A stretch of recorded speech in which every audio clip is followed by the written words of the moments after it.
जय हिंद दोस्तों, MCA classes में आपका हार्दिक स्वागत है। आज हम चर्चा करेंगे यूपी पुलिस कांस्टेबल के सिलेबस को लेकर के। जैसा कि हम जानते हैं कि अगर हम किसी भी चीज़ की प्रिपरेशन करते हैं उसके लिए हमारे पास किसी प्लान का होना बहुत ज़रूरी है, और उस प्लान में भी हमारे पास में जिस चीज़ की हम प्रिपरेशन कर रहे हैं उसका सिलेबस होना बेहद ज़रूरी है। तो सबसे पहले मैं उन स्टूडेंटों से रिक्वेस्ट करता हूं जो हमारे चैनल पर नए जुड़े हैं वो कृपया चैनल को सब्सक्राइब कर दें, और जो मैं आपको बताना चाहूँगा सिलेबस में उसको ध्यान से समझें और समझने के साथ में उसके हिसाब से अपनी प्रिपरेशन को आगे बढ़ाएं। तो बात करते हैं यूपी पुलिस के सिलेबस को लेकर के। देखो, अब मैं आप लोगों को बताऊंगा जीके के सिलेबस के बारे में, उसके बाद में आगे की जो सब्जेक्ट है उनका जो सिलेबस है उनको अलग सर जो हमारे पढ़ाते हैं वो बताएंगे आपको। तो जीके का जो पोर्शन है ये हमारा क्वेश्चनों की जो संख्या आती है वो 38 आती है, यानी यूपी पुलिस में जीके के जो क्वेश्चन आते हैं वो कितने आते हैं? 38 आते हैं। उन 38 क्वेश्चनों में एक क्वेश्चन आपका 2 नंबर का होता है। कितने का होता है? 2 का। तो इन 2 नंबर अगर 38 क्वेश्चनों का दोगुना करके देखें तो अंक कितने बैठते हैं? 76 अंक बैठते हैं। यानी क्वेश्चन तो कितने हैं? 38, और अंक कितने हैं? 76, यानी बड़ा पोर्शन बैठता है अपने आप में ये। अब इसमें भी आपके सिलेबस के अंदर 2 पोर्शन आते हैं, एक तो आता है इंडिया जीके का और एक आता है यूपी जीके का। तो आज हम चर्चा करेंगे इंडिया जीके के सिलेबस के ऊपर कि इंडिया जीके के अंदर क्या क्या आता है और उनमें भी क्या क्या आता है। तो सबसे पहले हम बात करते हैं भारत के भूगोल की। इस भारत के भूगोल के अंतर्गत ज्यादा से ज्यादा 4 से 5 क्वेश्चन आने के पूरे चांसेस रहते हैं यूपी पुलिस कांस्टेबल के अंदर। ठीक है, अब आपको भारत के भूगोल में पढ़ना क्या क्या है वो चीज आपके पास पता होनी चाहिए। तो भारत के भूगोल में आपको सबसे पहले तो भारत का सामान्य परिचय पता होना चाहिए। भारत का सामान्य परिचय का मतलब होता है कि भारत के आसपास क्या क्या चीज है, किन किन देशों के साथ भारत सीमा बनाता है, और कौन कौन से देश के साथ सीमा किस किस नाम से जानी जाती है, कौन कौन से जलडमरू हैं, इस तरह की जो जानकारी है भारत के आसपास की वो आपके पास होनी चाहिए। उसके बाद दूसरी हम बात करते हैं भारत के भौतिक विभाजन की, कि भारत को कितने भौतिक भागों में विभाजित किया गया है।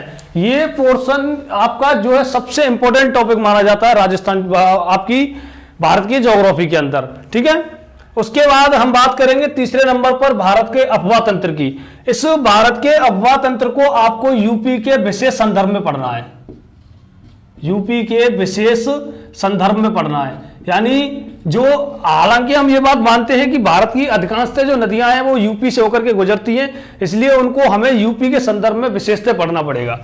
तीसरे आपका चौथे नंबर पर जो टॉपिक आता है वो आता है भारत की कृषि, यानी भारत की जो कृषि है उसमें आपकी कृषि में कितनी फसलें हैं, कितनी फसल ऋतुओं में विभाजित किया गया है, इस तरह से आपको जानकारी होनी चाहिए। 5वें नंबर पर हम बात करते हैं भारत के खनिज संसाधनों की, कि भारत के कौन कौन से खनिज संसाधनों का कहां कहां से उत्खनन किया जाता है, कहां पर सर्वाधिक भंडार है और कहां पर न्यूनतम भंडार है। ठीक है, ये पोर्शन होता है आपका भारत की ज्योग्राफी यानी भारत के भूगोल का। दूसरे नंबर पर जो आपका पोर्शन आता है वो आता है भारत का इतिहास। भारत का इतिहास यूपी पुलिस कांस्टेबल में सबसे ज्यादा इंपॉर्टेंट है और सबसे ज्यादा क्वेश्चन आने के यहां से चांस भी बनते हैं। तो भारत के इतिहास में क्या क्या पढ़ना है? तो भारत के इतिहास में आपको पढ़ना है वैदिक सभ्यता, दूसरे नंबर पर पढ़नी है आपको मौर्य काल, तीसरे नंबर पर पढ़ना है आपको मौर्योत्तर काल, चौथे नंबर पर आपको पढ़ना है गुप्त काल, उसके बाद पढ़ना है गुप्तोत्तर काल, उसके बाद दिल्ली सल्तनत। दिल्ली सल्तनत को आपको बहुत ही ज्यादा महत्वपूर्ण तरीके से पढ़ना है। अब दिल्ली सल्तनत में बात करें आता क्या क्या है, तो आपके गुलाम वंश, खिलजी वंश, तुगलक वंश, आपका सैयद वंश वगैरह, ये सब किसमें आते हैं? दिल्ली सल्तनत के अंतर्गत आते हैं। इसको आपको बेहद इंपॉर्टेंट तरीके से पढ़ना है। उसके बाद जो अगला पोर्शन है मुगल काल, इसको आपको और भी ज्यादा इंपॉर्टेंट तरीके से पढ़ना है, क्योंकि लास्ट बार यूपी पुलिस कांस्टेबल में 2 एग्जाम हुए हैं, उनमें इस टॉपिक में से ज्यादातर क्वेश्चन पूछे गए इतिहास के अंतर्गत। उसके बाद हम बात करें, आपको आगे पढ़ना है मराठा साम्राज्य। लास्ट अभी आपका यूपी वार्डन का जो एग्जाम हुआ था वहां मराठा साम्राज्य में से 1% पूछा गया था। उसके बाद हम बात करें तो 1857 की क्रांति पढ़नी है। 1857 की क्रांति में आपको पढ़ना है कि किस व्यक्ति ने किस जगह का और किस व्यक्ति के द्वारा नेतृत्व किया गया है। 1857 की क्रांति का प्रारंभ कहां से हुआ था, और किसने कहां पर इसका नेतृत्व किया था, ये सबसे ज्यादा इंपॉर्टेंट क्वेश्चन बनते हैं यहां से। उसके बाद में आपको पढ़ना है गांधी युग के बारे में। आधुनिक भारत का सबसे इंपॉर्टेंट टॉपिक माना जाता है गांधी युग। गांधी युग में आपको पढ़ना है कि गांधी जी के द्वारा कौन कौन सी जगह पर क्या क्या कार्य किए गए थे। यहां से हर एक एग्जाम में ज्यादातर क्वेश्चन आने के पूरे चांस बनते हैं, ठीक है।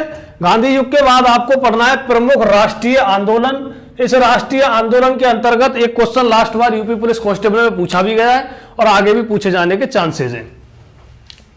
उसके बाद आपको पढ़ने हैं प्रमुख धार्मिक आंदोलन कि कौन कौन से धर्म सुधार आंदोलन भारत के अंतर्गत चलाए गए थे।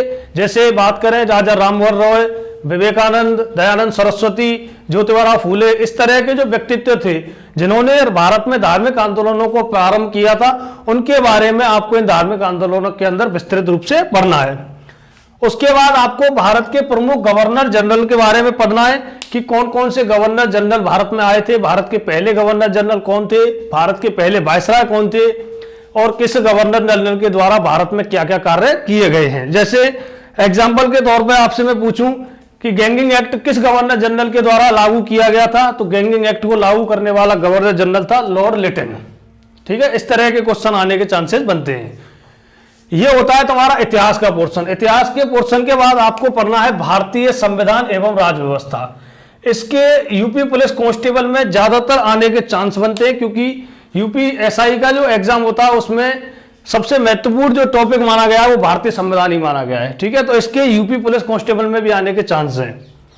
अब भारतीय संविधान में आपको पढ़ना क्या है, भारतीय संविधान का बुनियादी ज्ञान, यानी भारत के संविधान को बनने में कितना टाइम लगा, भारत के संविधान में को बनाने के लिए कौन कौन से एक्ट पारित किए गए थे, भारत के संविधान में कितने अनुच्छेद हैं, भारत के संविधान में कितने भाग हैं, भारत के संविधान में कितनी अनुसूचियां हैं।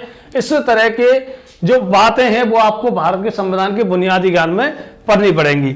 उसके बाद आपको पढ़ना है संविधान सभा कि भारतीय संविधान सभा का निर्माण किस प्रकार हुआ, कौन कौन से आपके मिशन आए जिनके तहत संविधान की सभा का निर्माण हुआ और संविधान की सभा की जो बैठक हुई थी वो कब हुई थी और संविधान सभा के कितने सदस्य थे जब हमारा संविधान निर्मित हुआ था, कितनी महिलाएं सदस्य थी और कितने सदस्यों इनके द्वारा इस पर हस्ताक्षर किए गए थे और कितनी बैठकें हुई थी। इस तरह की जो बातें हैं वो संविधान सभा में आपको पढ़नी है। उसके बाद आपका जो सबसे इंपॉर्टेंट टॉपिक आता है राजस्थान आपकी इंडिया की राज्य व्यवस्था का, वो आता है मौलिक अधिकार।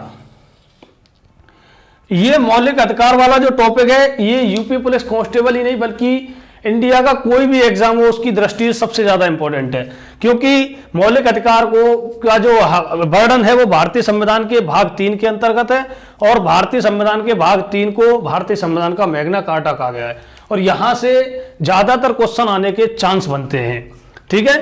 उसके बाद आपको नीति निर्देशक तत्वों को पढ़ना है। सो नीति निर्देशक तत्वों के बारे में मैं आपसे एक क्वेश्चन पूछता हूं और मेरे को कमेंट में जवाब देना है आपको कि भारतीय संविधान के नीति निर्देशक तत्व किस देश से लिए गए हैं, ठीक है, और इनका वर्णन भारतीय संविधान में किस अनुच्छेद से लेकर के किस अनुच्छेद तक किया गया है।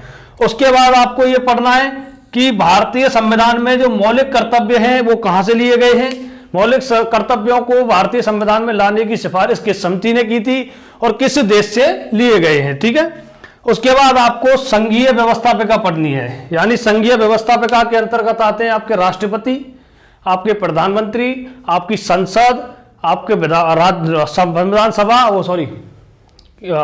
लोकसभा, राज्यसभा और आपका प्रधानमंत्री और मंत्रिपरिषद। ये टोटल जो बातें हैं ये आपकी आती हैं मौलिक कर्तव्य संघीय व्यवस्थापिका के अंतर्गत। इस संघीय व्यवस्थापिका को आपको बहुत ही ध्यान देकर पढ़ना है क्योंकि लास्ट बार इस संघीय व्यवस्थापिका में एक क्वेश्चन पूछा गया था और उसमें पूछा गया था कि निम्नलिखित राष्ट्रपतियों का क्रम व्यवस्थित कीजिए। तो इस तरह के क्वेश्चन आप तभी कर सकते हो जब आपने संघीय व्यवस्थापिका को ढंग से पढ़ा हो, ठीक है। उसके बाद आपको राज्य विधानमंडल को पढ़ना है। राज्य विधानमंडल के अंतर्गत आपको राज्यपाल, मुख्यमंत्री, विधानसभा इत्यादि को पढ़ना पड़ेगा। उसके बाद आप लोगों को भारत की न्याय व्यवस्था यानी सर्वोच्च न्यायालय और उच्च न्यायालय को पढ़ना है। उसके बाद प्रमुख आयोग, यहां से बेहद इंपॉर्टेंट क्वेश्चन बनने के चांसेस होते हैं। प्रमुख आयोग में आपको राष्ट्रीय मानवाधिकार आयोग पढ़ना है, राष्ट्रीय महिला आयोग पढ़ना है, राष्ट्रीय अल्पसंख्यक आयोग पढ़ना है और राष्ट्रीय जनजाति एवं अनुसूचित जाति आयोग पढ़ना है। यहां से आपको पढ़ना क्या है कि इन आयोगों का वर्णन भारतीय संविधान में किस अनुच्छेद में किया गया है, इसमें कितने सदस्य होते हैं, इनका कार्यकाल कितना होता है, वर्तमान में अध्यक्ष कौन है, इस तरह के आपको इन आयोगों के बारे में पढ़ना है। उसके बाद आपको इस लोकपाल एवं लोकायुक्त के बारे में पढ़ना है, जो कि सबसे इंपॉर्टेंट टॉपिक माना गया क्योंकि अभी भारतीय संविधान में इसको लागू किया गया है।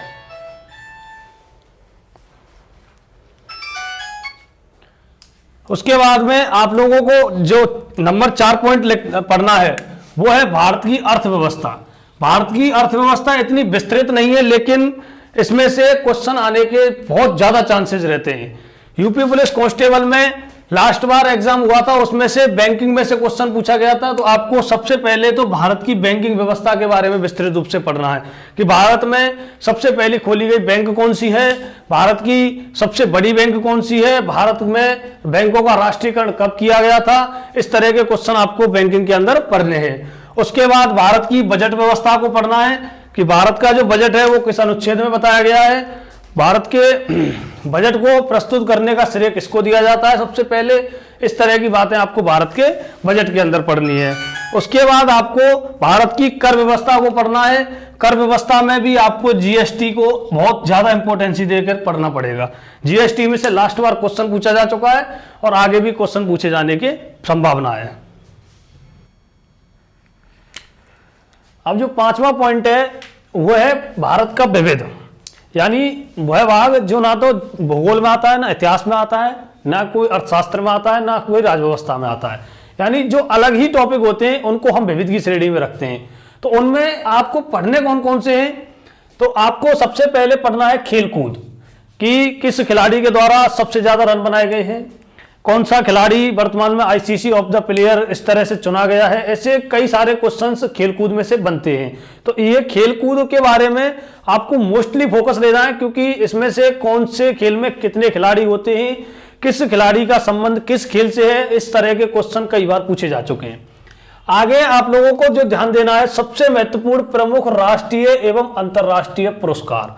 प्रमुख राष्ट्रीय एवं अंतर्राष्ट्रीय पुरस्कारों में भी आपको जो सबसे ज्यादा ध्यान देने वाली बात है वो है नोबेल पुरस्कार।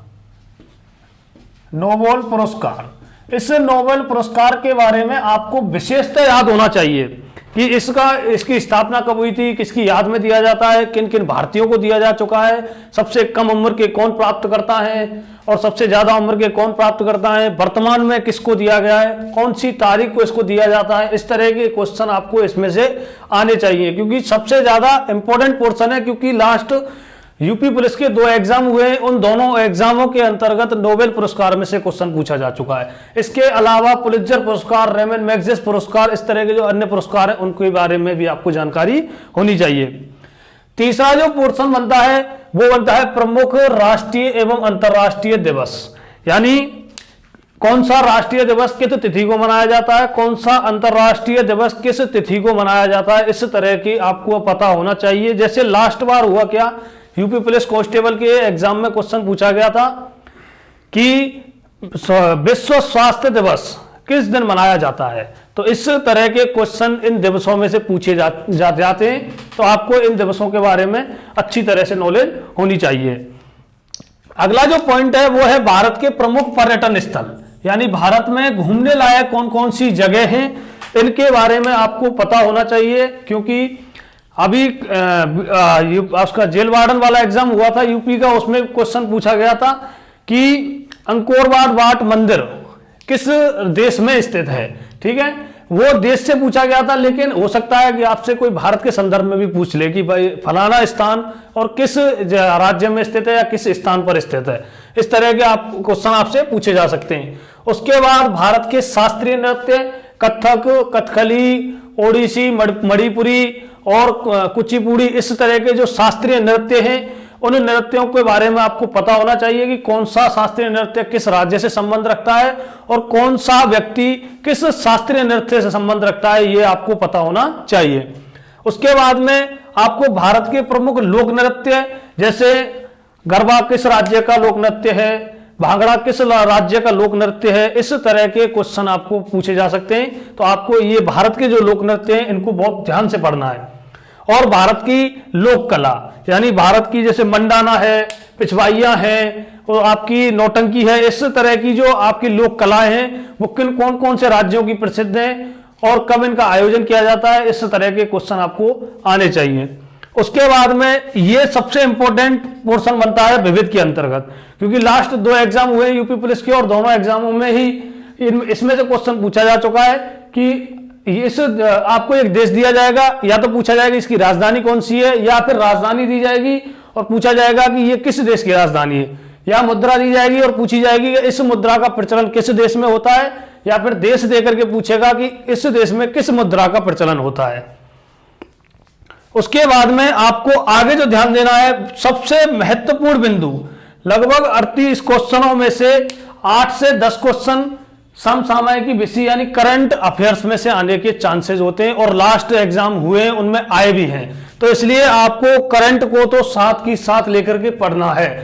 और उसके बाद में ये जो पोर्शन है ये हो जाता है आपकी इंडिया जीके का, इतना पोर्शन तो आपको इंडिया जीके का पढ़ना है, ठीक है। उसके बाद में जो दूसरा पोर्शन आता है यूपी पुलिस कांस्टेबल के अंतर्गत, वो आता है आपका यूपी जीके का। यानी इस यूपी जीके के अंतर्गत यूपी के बारे में हमसे एग्जाम में क्या क्या पूछा जाता है उसके बारे में आपको पता होना चाहिए। तो सबसे पहले तो आपको यह जानकारी होनी चाहिए कि यूपी का सामान्य भौगोलिक परिचय क्या है, यानी यूपी के आसपास क्या चीज है। जैसे अभी मैं आप लोगों से एक क्वेश्चन पूछता हूं और आप कमेंट में उसका मेरे को जवाब देना कि यूपी का वह जिला जो सर्वाधिक राज्यों के साथ सीमा बनाता है वह कौन सा है, ठीक है। तो इस तरह की जो भौगोलिक स्थिति है यूपी की, उसके बारे में आपको बेहद जानकारी होनी चाहिए। कितने जिले हैं यूपी के जो नेपाल से सीमा बनाते हैं, कितने जिले हैं यूपी के जो राजस्थान से सीमा बनाते हैं, कितने जिले हैं यूपी के जो मध्य प्रदेश से सीमा बनाते हैं, इस तरह की जानकारी आपको पता होनी चाहिए। उसके बाद उत्तर प्रदेश में शिक्षा व्यवस्था, यानी यूपी में शिक्षा का जो विकास है वो किस प्रकार से हुआ है और कौन से विश्वविद्यालय किन किन जिलों में स्थित हैं, और यूपी का सबसे प्रसिद्ध विश्वविद्यालय कौन सा है, सबसे प्रसिद्ध महाविद्यालय कौन सा है, यूपी की शिक्षा के विकास में सबसे ज्यादा योगदान किसका है, इस प्रकार के क्वेश्चन आपको पता होने चाहिए। उसके बाद यूपी के शहरों के उपनाम आपको पता होना चाहिए कि किस शहर को किस नाम से जाना जाता है। जैसे आगरा को हम पैठा नगरी कहते हैं, इसी प्रकार यूपी के अन्य शहरों के भी बहुत उपनाम हैं, तो वो आपको आने चाहिए। उसके बाद यूपी की राज्य व्यवस्था के बारे में आपको जानकारी होनी चाहिए कि यूपी का राज्यपाल किस प्रकार निर्वाचित होता है, यूपी की विधानसभा का निर्वाचन किस प्रकार होता है, यूपी के अंतर्गत के कितने आयोग हैं, किस प्रकार की उसकी शासन व्यवस्था है, यूपी का सबसे पहला मुख्यमंत्री कौन था, राज्यपाल कौन था, उसके बाद इनका क्रम क्या है, इस तरह के आपको क्वेश्चन आपसे पूछे जा सकते हैं, तो आपको ये चीज आनी चाहिए। उसके बाद उत्तर प्रदेश के प्रमुख आयोग कौन कौन से आयोग हैं, इनमें कितने सदस्य हैं, इनका कार्य क्या है और इनका कार्यकाल कितना होता है, इस तरह के आपको क्वेश्चन पूछे जा सकते हैं, तो आपको ये भी आने चाहिए। उसके बाद सबसे जो उत्तर प्रदेश जीके के अंतर्गत सबसे महत्वपूर्ण जो बिंदु है वो है आपकी यूपी की कला एवं संस्कृति। और यूपी की कला एवं संस्कृति के अंतर्गत सबसे महत्वपूर्ण जो बिंदु है आपका वो है लोक नृत्य। इस लोक नृत्य में से यूपी का कोई एग्जाम ऐसा नहीं जाता जिसमें क्वेश्चन नहीं आए, यानी इस लोक नृत्य में से एक ना एक क्वेश्चन आना 100% है। तो ये जो लोक नृत्य वाला पोर्शन है ये तो आपको बहुत ही बेहद ढंग से पढ़ना है। उसके बाद में आपको पढ़ना है यूपी की लोक कला, ठीक है। उसके बाद उत्तर प्रदेश के प्रमुख मंदिर कि कौन कौन से मंदिर किस जिले में स्थित हैं, इनका निर्माण किसके द्वारा करवाया गया था, इनकी खासियत क्या है, इस तरह के क्वेश्चन आपसे पूछे जा सकते हैं और आपको इनके बारे में जानकारी होनी चाहिए। उसके बाद उत्तर प्रदेश में प्रमुख पर्यटन स्थल के कौन कौन से पर्यटन स्थल किस किस जिले में स्थित है, किस किस स्थान पर सबसे फेमस पर्यटन स्थल है यूपी का। इस तरह जैसे आप लोगों से मैं क्वेश्चन पूछता हूं कि यूपी का सबसे प्रसिद्ध पर्यटन स्थल कौन सा है, आप कमेंट में मेरे को इसका जवाब देना, ठीक है। उसके बाद में अगला जो पोर्शन है वो है आपका सामान्य विज्ञान का। इसमें से करीब 5 से 6 क्वेश्चन आने के चांस बनते हैं यूपी पुलिस कांस्टेबल के अंतर्गत। इसमें आपको पढ़ना क्या है, तो ध्यान रखना आप लोग, इसके सामान्य विज्ञान के हम 3 पोर्शन करते हैं। एक तो करते हैं आपका बायोलॉजी, एक आती है इसमें फिजिक्स, और एक आती है आपकी केमिस्ट्री। ठीक है, इसमें आपको जो सबसे ज्यादा ध्यान देना है वो देना है बायोलॉजी के अंतर्गत, कि कौन सा रोग किस विटामिन की कमी से होता है, या कौन सी बीमारी किस जीवाणु की या वायरस की, बैक्टीरिया की वजह से होती है। इस तरह के जो रोग हैं उनके निदान, विटामिन, एंजाइम, इस तरह से आपकी ग्रंथियां, इस तरह के जो क्वेश्चन है आपसे पूछे जा सकते हैं बायोलॉजी के अंतर्गत। क्योंकि यूपी पुलिस कांस्टेबल में स्पष्टतः हमने देखा है कि वहां दे रखा है कि आपसे सामान्य विज्ञान के ही क्वेश्चन पूछे जाएंगे। तो सामान्य विज्ञान के क्वेश्चन का मतलब है कि सामान्य ही चीज पूछी जाएंगी। तो आपको बस बायोलॉजी को इतने लेवल से पढ़ने की जरूरत नहीं है, इसके बारे में आपको सामान्य ज्ञान होना चाहिए बस। उसके बाद में आपको फिजिक्स पर कम ध्यान देना है, इसमें से क्वेश्चन आने के चांसेस कम रहते हैं। आपको सेकंड जो ध्यान देना है वो देना है केमिस्ट्री पर। इस केमिस्ट्री में से खूब अच्छे क्वेश्चन बनते हैं, और इसमें आपको जो ध्यान देना है केमिस्ट्री पर वो देना है आपके जो पदार्थ है, अणु, परमाणु, और आपकी अभिक्रियाएं किस प्रकार होती हैं, उनका संतुलन किस प्रकार से होता है। इस तरह के जो क्वेश्चंस हैं वो आपसे पूछे जा सकते हैं। तो ये रहा आपका सामान्य विज्ञान का पोर्शन, और ये है तुम्हारी उत्तर प्रदेश पुलिस कांस्टेबल की जीके का सिलेबस। ठीक है, इस कांस्टेबल की जीके के सिलेबस के अकॉर्डिंग ही हमारे यूट्यूब चैनल पर आपको प्रॉपर तैयारी कराई जाएगी। तो जो भी व्यक्ति हमसे जुड़ना चाहता है वो हमारे चैनल को सब्सक्राइब करे, और आपकी क्लास इसी तरह से रेगुलर चलती रहेंगी। जय हिंद साथियों। हाँ जी, तो अब आते हैं हम हिंदी के सिलेबस पर। हिंदी में आपके टोटल 37 प्रश्न आएंगे, और 37 प्रश्नों का अंक होगा 74, यानी कि एक प्रश्न 2 अंकों का होगा। तो हिंदी में क्या क्या सिलेबस है? सबसे पहला पॉइंट दे रखा है हिंदी में भारतीय भाषाएं, और भारतीय भाषाओं में हिंदी भाषा को सबसे प्रमुख रखा गया है। हिंदी भाषा को राजभाषा मानते हैं भारत के अंदर। तो ऐसे प्रश्न आते हैं कि भारत की राष्ट्रभाषा कौन सी है? तो भारत की राष्ट्रभाषा कोई नहीं है, भारत की राजभाषा हिंदी है। और भारत की जो राजभाषा है हिंदी का संविधान के किस अनुच्छेद में उल्लेख किया गया है? और भारत की जो अन्य भाषाएं, जैसे अनुसूची 8 के अंदर कौन कौन सी भाषाएं, उनसे संबंधित भी प्रश्न इसमें आ सकते हैं। दूसरा पॉइंट आता है व्याकरण का मौलिक ज्ञान। व्याकरण से संबंधित जो पॉइंट होते हैं उनको मैंने 3 कैटेगरियों में डिवाइड कर दिया है, 3 कैटेगरियों में बांट दिया है। सबसे पहली कैटेगरी बनाई है मैंने शब्द भंडार की, यानी कि शब्दों से संबंधित जो भी प्रश्न आते हैं, चाहे वो विलोम शब्द हो, पर्यायवाची शब्द हो, अनेकार्थक शब्द हो, वो एक कैटेगरी में रख दिए। दूसरा लिंग वचन कारक काल, यानी कि एक सीधा सेंटेंस देते हैं, एक आपको वाक्यांश दे देंगे और उसमें बताएंगे किससे संबंधी गलती है। उन गलतियों में लिंग से संबंधी है, वचन से संबंधी है, कारक से है, कौन से से। सबसे पहले आते हैं अपन शब्द भंडार पर। शब्द भंडार में पहला पॉइंट है तत्सम तद्भव शब्द। ये दे रखा है स्पेशल आपके सिलेबस में।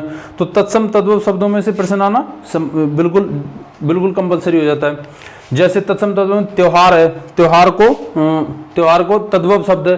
तत्सम तद्भव शब्द होते कौन से हैं? तत्सम शब्द जो संस्कृत शब्द है, और तद्भव जो संस्कृत से हिंदी में आ गए। तो संस्कृत का शब्द कौन सा है? तिथिवार, और तद्भव में बदल गया, उसका नाम बदल गया, त्योहार हो गया। दूसरा पॉइंट आता है पर्यायवाची शब्द। ये सब जानते हैं पर्यायवाची शब्द आते हैं। तीसरा विलोम शब्द। विलोम शब्दों में 1 से 2 क्वेश्चन आने की संभावना होती है, क्योंकि विलोम शब्द इसके लिए एक तो हम यहाँ से विलोम शब्द प्रोवाइड करवाते हैं अपने चैनल से। दूसरा जो यूपी के अंदर आए हुए एग्जाम है उनमें से जो विलोम शब्द आए उनमें से आने की ज़्यादा संभावना होती है। तीसरा है वाक्यांशों के स्थान पर एक शब्द। जैसे जो ऐसे शिष्य जो गुरु के पास रह करके शिक्षा ग्रहण करते हैं उनको बोला जाता है अंतेवासी। तो या तो आपको सीधा अंतेवासी पूछ सकते हैं कि अंतेवासी के लिए अंतेवासी जो एक शब्द है उसका अर्थ क्या होता है, और या फिर उसका एक सीधा सेंटेंस दे देंगे और सेंटेंस में फिर एक शब्द पूछेंगे कि गुरु के समीप बैठकर या फिर गुरु के पास में ही रहकर जो शिक्षा ग्रहण करता है उसको क्या कहते हैं, तो उसको अंतेवासी कहा जाता है। ऐसे अनेकार्थक शब्द पूछे जाते हैं। 1 से 2 क्वेश्चन, एक तो होता ही होता है, इनमें से 2 क्वेश्चन आ जाए तो कोई बड़ी बात है नहीं। समरूपी भिन्नार्थक शब्द, मतलब जो शब्द हमको रूप में एक जैसे लगते हैं लेकिन उनके अर्थ भिन्न होते हैं। रूप में एक जैसे लगते हैं और उनके अर्थ भिन्न होते हैं।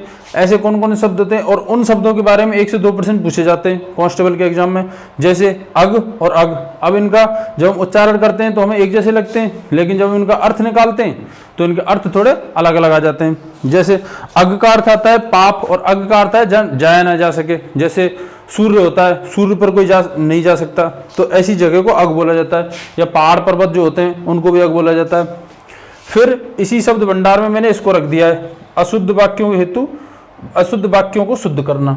गलत वाक्य दे देंगे और फिर उसको शुद्ध करके रखना है। जैसे चाय में कुछ गिर गया है तो उसको शुद्ध करके चाय में क्या गिर गया है, ऐसे वाक्यों को शुद्ध करने के लिए जाता है।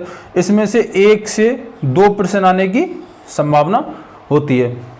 अब आते हैं हम ऐसे ये इस प्रकार के प्रश्न आते हैं कि आपको सीधे सीधे सेंटेंस दे देंगे और उस सेंटेंस में पूछेंगे कि इसमें किससे संबंधित गलती है। लिंग से है, वचन से है, कारक, काल, क्रिया, वाच्य, अव्यय, किस किस से संबंधित गलती है। लिंग से पुल्लिंग, स्त्रीलिंग किससे संबंधित गलती है। जैसे पुल्लिंग और स्त्रीलिंग में जैसे लोमड़ी होती है, लोमड़ी के लिए नर लोमड़ी भी आता है और मादा लोमड़ी भी आता है। और वचन एक वचन या फिर बहुवचन। कारक में वो शब्द आते हैं जो कर्ता ने कर्म को करण से और अपादान संप्रदान के लिए उनसे संबंधित जो भी प्रश्न होते हैं वो कारक के अंदर रखे जाते हैं। काल से संबंधित जो प्रश्न होते हैं वो भी इसी एक ही प्रकार की कैटेगरी के प्रश्न हैं सारे के सारे। इसमें एक सीधा सीधा सेंटेंस दे देंगे और सेंटेंस में पूछेंगे किससे संबंधित गलती है। काल कौन सा काल है, भविष्य काल है, वर्तमान काल है या भूतकाल है, या फिर इनमें भी जो कैटेगरी होती है उनसे संबंधित भी प्रश्न पूछे जा सकते हैं। क्रिया कौन कौन सी होती है, उन क्रियाओं से संबंधित प्रश्न पूछे जा सकते हैं। सकर्मक है कि अकर्मक है, कौन सी क्रिया है, या फिर वाक्य दे करके फिर पूछ लेंगे इसमें जो क्रिया दे रखी है वो सकर्मक है कि कर्मक है। और ये पूछ सकते हैं क्रिया कितने प्रकार की होती है। इसके बाद में वाच्य, जैसे इंग्लिश में पैसिव वॉइस होते हैं ऐसे हिंदी में वाच्य होते हैं, उन वाच्यों को पूछा जा सकता है। इसमें जो पीछे का ऑब्जेक्ट जो होता है यानी कि जो कर्म होता है उस कर्म की पूछा कि इसमें कर्म कौन सा है, उसी के आधार पर इन वाच्य में से प्रश्न पूछे जाते हैं। अव्यय वो चीज होती है जिसमें से जैसे तो, भी, ये सब अव्यय शब्द होते हैं जिनमें से और कुछ खर्च नहीं किया जा सकते, उस शब्द को अव्यय शब्द बोलते हैं। अब सीधा सीधा वाक्य बोल देंगे कि मैं भी तो दौड़ा था, तो उसमें अव्यय कौन सा है, तो मैं भी तो, ये दोनों शब्द अव्यय हैं। तो इस प्रकार सीधा आपको सेंटेंस दे देंगे यानी कि वाक्य दे देंगे और वाक्य में से पूछ लेंगे इसमें अव्यय कौन सा है। तो इस प्रकार के प्रश्न हो गए। फिर आते हैं हमारे संधि समास वाले प्रश्न। इसको मैंने एक कैटेगरी में इसलिए रखा है क्योंकि ये चारों एक ही चीज से जुड़े हुए हैं और जब इन चारों को पढ़ते हैं तो हमें एक दूसरे को समझना पड़ता है। संधि, समास, उपसर्ग और प्रत्यय। इसके बाद में संधि और समास, उपसर्ग, प्रत्यय में से प्रश्न आ भी जाता है और कभी कभी किसी एग्जाम में नहीं भी आता है, तो लेकिन इनको पढ़ना जरूरी होता है। फिर सबसे इंपॉर्टेंट जो पार्ट होता है हिंदी में जिसमें से लगभग 3 से 4 प्रश्न आने की संभावना होती है वो होता है अलंकार। अलंकार में से 3 कम से कम और 4 ज्यादा से ज्यादा अभी तक प्रश्न आए पिछले एग्जामों में। तो अलंकार, फिर इसके बाद में आते हैं रस और छंद। रस और छंद में से भी प्रश्न आने की संभावना होती है लेकिन अलंकार इनमें सबसे ज्यादा इंपॉर्टेंट होता है। अलंकार जो 8 से 10 प्रकार के अलंकार होते हैं उनमें से किसी भी प्रकार को पूछा जा सकता है वाक्य दे करके इसमें कौन सा अलंकार है, और बस 1-2 कैटेगरी बनती है प्रश्नों की। उसके बाद में आता है आपका अपठित बोध। अपठित बोध में जैसे गद्यांश आते हैं 10वीं क्लास में, 12वीं क्लास में, ये सीधे सीधे फ्री के नंबर होते हैं। इसमें से आपको सीधा उत्तर छांटना है और ऑप्शन पर टिक करना है। इसके बाद में आता है ये दूसरे नंबर पर इंपॉर्टेंट पोर्शन होता है, या फिर ऐसे कह सकते हैं कि अलंकार और प्रसिद्ध कवि और लेखक और उनकी रचनाएं ये दोनों बराबर के पोर्शन हो सकते हैं। जैसे जयशंकर प्रसाद है, महादेवी वर्मा है, मैथिली शरण गुप्त है, इनकी रचनाओं के बारे में, इनकी कौन सी रचना को जो साहित्य अकादमी पुरस्कार मिला है, या फिर ऐसे पूछ सकते हैं कि ये रचना किसकी है, या फिर ऐसे पूछ सकते हैं कि जयशंकर प्रसाद यूपी में कौन से जिले से थे, या महादेवी वर्मा कहाँ से थी। तो ये जो प्रसिद्ध कवि हैं उनकी रचनाएं और उनके बारे में पूछ सकते हैं। तो ये अलंकार और प्रसिद्ध कवि ये दोनों बराबर के पोर्शन होते हैं। 3-3 से लगभग 4-4 प्रश्न आने की संभावना होती है। उसके बाद में आता है हिंदी भाषा में पुरस्कार। इसमें से 2 प्रश्न आने की संभावना होती है लेकिन कभी कभी किसी एग्जाम में 1 प्रश्न भी आ जाता है। जैसे साहित्य अकादमी पुरस्कार है, ज्ञानपीठ पुरस्कार है, व्यास पुरस्कार है, व्यास सम्मान है, और इसके अलावा सरस्वती पुरस्कार है। तो इनके बारे में प्रश्न पूछे जा सकते हैं कि पहला किसको मिला था, और कोई ज़्यादा फेमस हो वो किसको मिला था, और वर्तमान में अभी हाल फिलहाल में किसको मिला है। फिर एक लास्ट में इन्होंने पोर्शन डाल रखा है, वो है विविध का। विविध में कैसे भी प्रश्न पूछा जा सकता है। इनमें ये जितने भी टॉपिक मैंने बताए उन सब टॉपिक में से थोड़ा कहीं ना कहीं संबंधित हो और थोड़ा अलग से प्रश्न पूछा जा सकता है। जैसे 343 में भाषा से संबंधित है। 343 में भारत के संविधान के अनुच्छेद 343 में भाषा का उल्लेख किया गया। अब ये प्रश्न वैसे तो संविधान का है, लेकिन यहाँ भी पूछा जा सकता है। तो इस प्रकार से हिंदी का जो सिलेबस है वो हमने डिसाइड कर लिया है। और इसको पढ़ने के लिए आप हमारा चैनल ज्वाइन कर सकते हैं और ऑफलाइन हमारी क्लासें ले सकते हैं, जो हम MCA क्लासेस में पढ़ाते हैं। और जो 37 क्वेश्चन है आपके, इन 37 क्वेश्चनों में से हम 35 क्वेश्चनों की गारंटी लेते हैं कि 35 क्वेश्चन हमारे रजिस्टर में से आते हैं। इस चीज़ का हम दावा करते हैं हिंदी में। आपका नेक्स्ट पोर्शन आएगा आपका गणित का।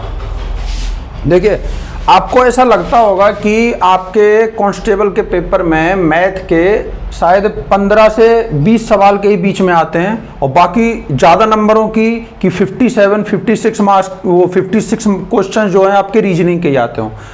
देखिए क्या है कि आपका जो मैथ्स का जो पोर्शन है, इन्होंने क्या किया, मैथ्स के पोर्शन को 2 हिस्सों में डिवाइड कर दिया है, ए पार्ट बी पार्ट, खंड का खंड खा। ए में आपका रखा है इन्होंने संख्यात्मक योग्यता, न्यूमेरिकल एबिलिटी, ठीक है, और दूसरे में रख दिया है मेंटल एबिलिटी।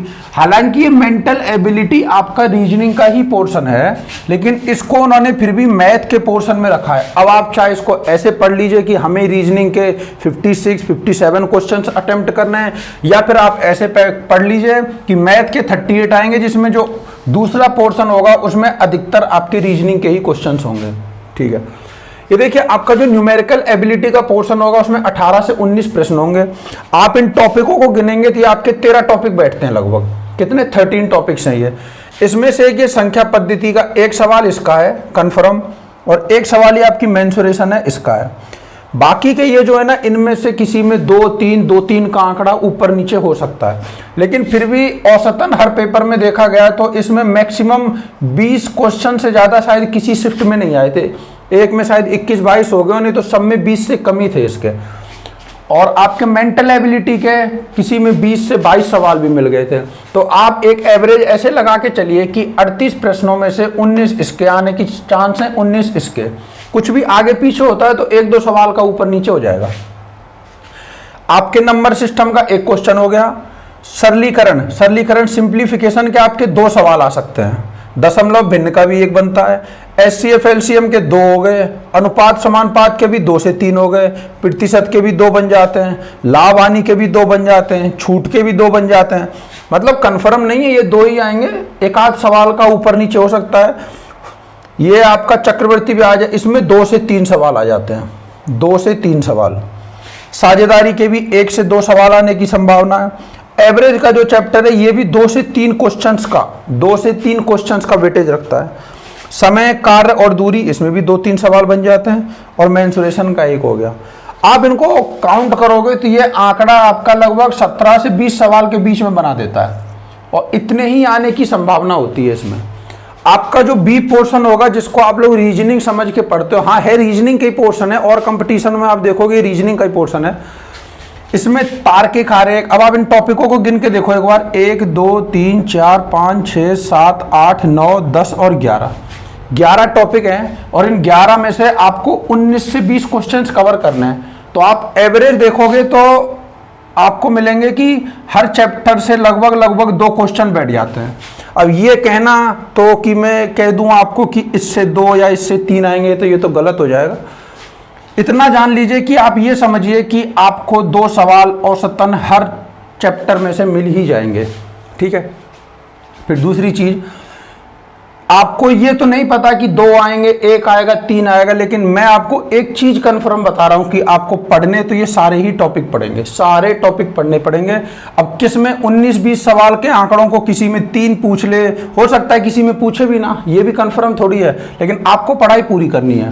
पहली चीज, आपके मेंटल एबिलिटी में तार्किक आरेख, संकेत संबंध विश्लेषण, प्रत्यक्ष ज्ञान बोध, शब्द रचना परीक्षण, अक्षर और संख्या श्रृंखला, शब्द और वर्णमाला में आंशिक समरूपता, व्यवहारिक ज्ञान परीक्षण, दिशा ज्ञान परीक्षण, आंकड़ों का तार्किक विश्लेषण, प्रभावी तर्क और अंतर्निहित भावों का विनिश्चित करना, ये टॉपिक आपके कवर हो जाते हैं इसमें मेंटल एबिलिटी में। आपका रीजनिंग का जो पोर्शन है उसमें भी 37 क्वेश्चंस कवर कर जाते हैं, लेकिन ये है कि उसमें जो टॉपिक दिए ना आपके 37 में, 37 क्वेश्चंस के लिए उन्होंने 38 या 39 टॉपिक्स कवर कर दिए। अब ये कह दें कि हर टॉपिक में से एक सवाल आएगा, ये किसी चीज़ की गारंटी तो है नहीं। देखिए, तो आपको इतना जरूर है कि लगभग सभी चैप्टरों को तो पढ़ना पड़ेगा, लगभग सबको, क्योंकि उसमें 39 टॉपिक क्वेश्चन 37 कवर करने हैं आपको। तो औसतन आप ऐसे मानिए कि हर टॉपिक आपको ऐसे पढ़ना है कि उसमें से एक क्वेश्चन गारंटी आएगा। और रीजनिंग का जो टॉपिक है, कौन कौन से टॉपिक है उसके, वो मैं इस वीडियो के डिस्क्रिप्शन में लिंक डाल दूंगा, आप उसमें से देख लेना। और बाकी आपका जीके का, हिंदी का और ये पोर्शन हमने कवर करवा दिया है सिलेबस के तौर पर। वैकेंसी बहुत ज़्यादा है, वो बहुत ज़्यादा तो नहीं है और टाइम के मुकाबले जितनी यूपी वालों को आदत है कांस्टेबल के लिए, लेकिन इतना है 26,000 प्लस के लिए टेंडर एक्सेप्ट हो चुका है। अब इन्होंने ये कहा कि फरवरी के फर्स्ट वीक तक एक्सेप्ट करके विज्ञप्ति डाल देंगे, तो आप अपनी तैयारी अभी से शुरू कर दीजिए। हमारे एमसीए क्लासेस में ऑनलाइन जितनी हमसे पॉसिबिलिटी हो पाएगी हम रेगुलर रहेंगे, कोशिश करेंगे हर दिन हर टॉपिक को एक को कवर करने की। बाकी हमारी ऑफलाइन क्लासेस भी चल रही हैं, आप ज्वाइन कर सकते हो। Thank you.